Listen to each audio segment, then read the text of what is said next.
Episode 2, Diagnosing the Normal. When everyday behavior becomes a disorder, markets explode.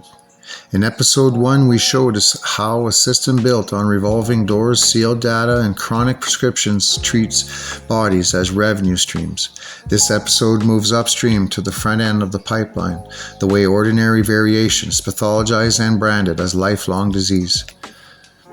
Take ADHD. In the 1980s, it was a narrow, relatively rare diagnosis. By the 2000s, millions of children were being told they had a neurochemical disorder requiring daily stimulants. Screening forms emphasized compliance and attention spans over sleep, nutrition, trauma, or classroom environment. Teachers were trained to see behavior as pathology. Parents were told medication was essential for success. Sales of methylphenidate and amphetamine salts skyrocketed.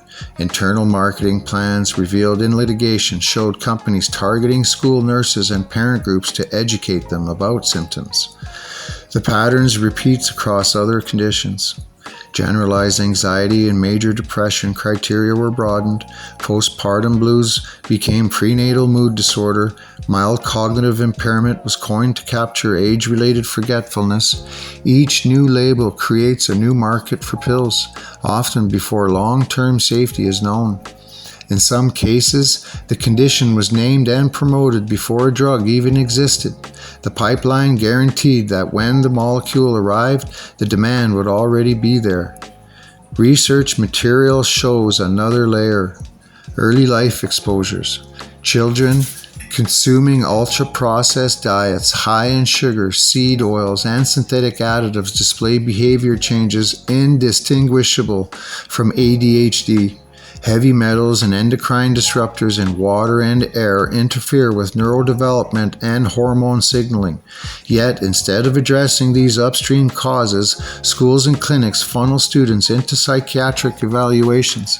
The system medicates symptoms that may originate in policy-driven food and environmental environments, a feedback loop of corporate profit on both ends. Vaccination schedules expanded dramatically in the same decades. Add further biological complexity. Ingredients such as aluminum adjuvants and residual mercury compounds accumulate in small bodies already burdened by poor diet and chemical exposures. Independent researchers have raised questions about correlations with neurodevelopmental disorders, autoimmune conditions, and allergic disease. These signals are visible in surveillance systems but rarely investigated with the same urgency as new product launches. Parents asking for data often encounter stonewalling rather than transparency. The harm is subtle but profound. Long-term stimulant use can affect growth, sleep, cardiovascular health, and emotional regulation. Labeling a child with a permanent disorder shapes self-concept and teacher expectations. Adults medicated for subthreshold depression can develop withdrawal syndromes mistaken for relapse, keeping them on drugs indefinitely. Each step of the process is legal, regulated, and marketed as evidence-based, yet the cumulative effect is a vast, normalized experiment on developing minds. This does not mean every diagnosis is false or every drug harmful. For some, careful, time-limited medication is life-changing. The problem is scale, incentives, and the absence of full informed consent. Families rarely see absolute risk data, unpublished trial results, or long-term outcome studies.